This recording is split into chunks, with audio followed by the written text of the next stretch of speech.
The Longhorns' inability to defeat TCU triggered many questions about the team, particularly the offense. For head coach Mack Brown, the reason for the loss is perfectly clear. You can't have 4 turnovers on offense and gain 1 on defense and win a ball game. It's pretty simple. It's not a complicated one when you get that many turnovers. Didn't take care of the ball like we needed to, and we talk about that all year. And every game you watch, you look back in any college football game, turnovers are a big deal, and we didn't do what we needed to do in the turnover ratio, and the score showed it. What the score didn't show was the progress that had been made by both the offense and defense in the previous 2 games, which left many to assume that Texas had gotten past the point of midseason development.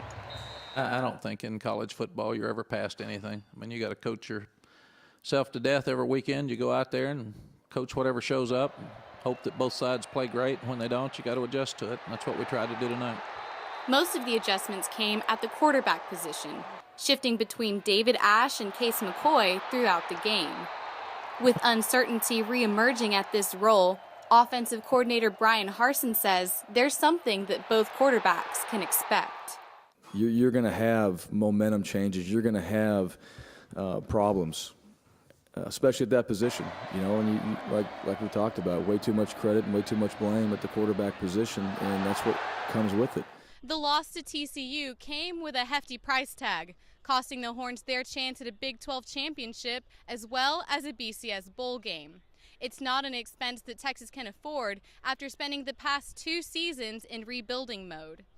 I mean, we can't control it. It's over now, and so, you know, we may have not get to go to as good of a bowl as we wanted to, but I mean, it's over, and we just need to bounce back. I mean, we let one slip away, and we can't mope about this loss too long. We can't let this loss beat us twice. So it's a bad feeling that we lost, but we have to get ready. We have to start getting ready for K-State. While the Horns are focusing on their next opponent, one question still remains. Will Texas bounce back from the loss that cost them so much in their season? Alex Stockwell, College Press Box.